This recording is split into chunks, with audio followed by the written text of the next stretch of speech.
Hey guys, and welcome to part 3 of your video notes in Unit 5 for Cognitive Psychology. In this section, we're going to be talking about memory and how we encode memories, form memories. We'll be talking about how we process them, even how we forget or even construct memories. And then I'm going to eventually talk about how you can improve your memory, which in turn will help you with school, can help you in college, and as you go out into the real world.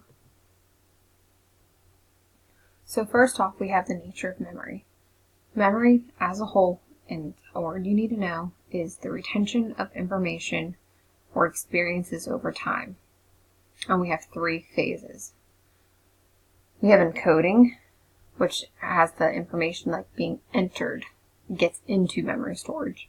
Then we have storage, where it's saving, and then retrieval, opening, or going back and getting the information.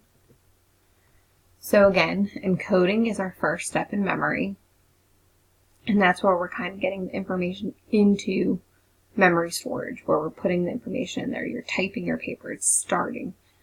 You're encoding information.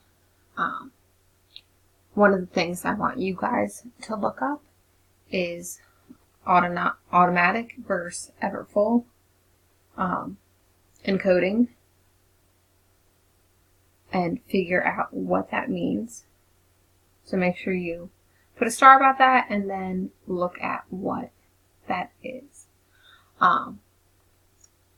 When we have information and memories, we have to really process what's going on and we have to pay attention. Seems obvious. When we have new information, we look at key parts and get it into our short-term memory.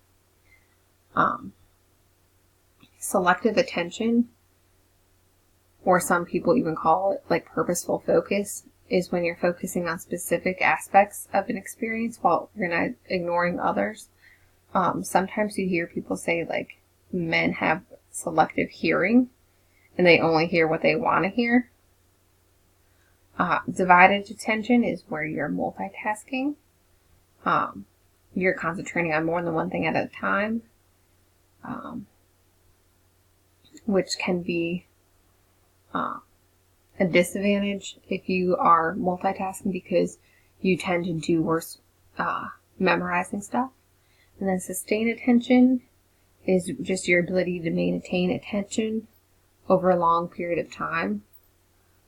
So this is where you're paying attention to studying versus letting yourself get interrupted by like your phone or notification or anything that you may have. So again, with our encoding, our memories being entered in, it's on a continuum. We start with shallow processing, then we go into intermediate, and then deep processing. So in the very beginning with shallow, we're kind of looking at different lines and shapes and sizes. With intermediate processing, we're starting to recognize more things. So we recognize that these shapes look like a car. And then when you're really deep processing, you're like, all right, it is a car, but with these certain symbols and shapes, we know it's a Ferrari.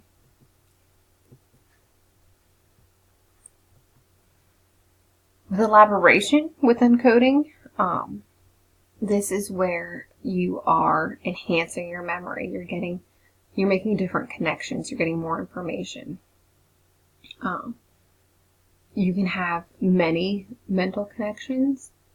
You can give very specific examples, very vivid. You can reference certain information that's relevant to you. Whatever helps you to get memories into your brain. And then we also have imagery.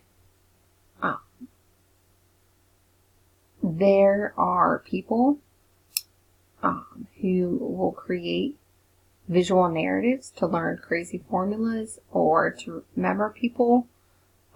If you guys saw in the Brain Games episode, you saw that guy would come up with ways to remember the people's names And like one, he said his head looked like a ball, so he said volleyball, and then had a collage, and then you remembered his name was Balaj. Dual coding, you have verbal code and image code, so you have words and pictures going. And then studying is a visual image associated with vocabulary, which helps you memorize. So the more you rehearse it and practice it and everything, it will get in your brain more and help you remember. So then we have storage. Storage is just the retention of information over time and how it's represented. The Atkinson-Shiffrin theory just states that memory storage evolves in 3 separate systems. And this is probably a concept that you guys have heard of, but you might not know the names of the people who kind of coined them. And it's one that we have sensory memory that goes into short-term memory and then followed by long-term memory. So if you guys look at this, we have our sensory memory. We kind of just see what's going on. We're getting that first input information.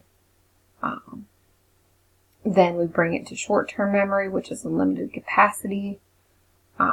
We can retain information for maybe 30 seconds unless we rehearse it or practice it. And if we do that, it will go into our long-term memory. And we can store larger amounts of information. With our memory, it can be very detailed and held in very specific manners. It can be very brief if you only want memories. If you don't want a memory to stick, you just don't think about it, you don't rehearse it. You can remember auditory memories, echoic, for several seconds, versus when you see a visual or iconic thing, like memory cards or anything, you can only see it for a quarter of a second. With our other senses, we haven't really researched anything quite yet.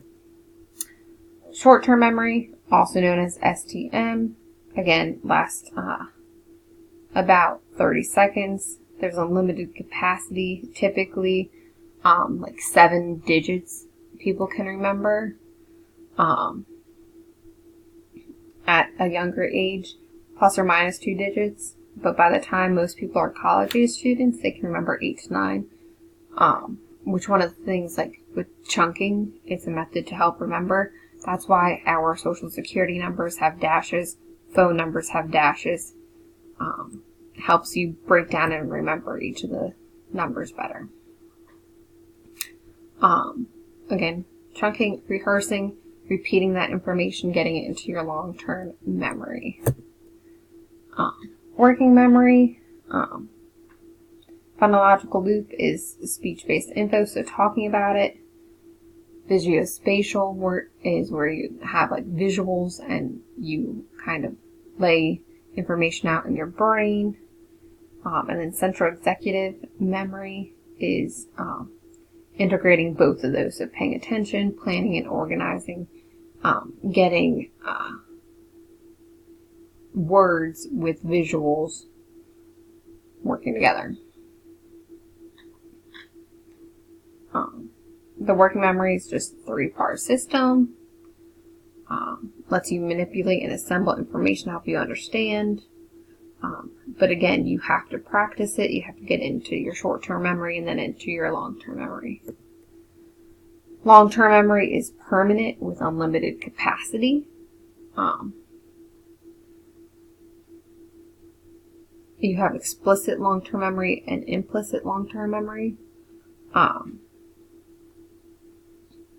With explicit, it's more of your episodic, so your things that happen, experiences, versus implicit are your like step-by-step, kind of looking for certain things.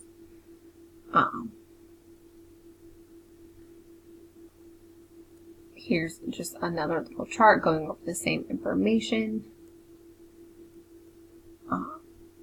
Looking at your experiences versus your step-by-step again. So I hope you guys have a great day and enjoy.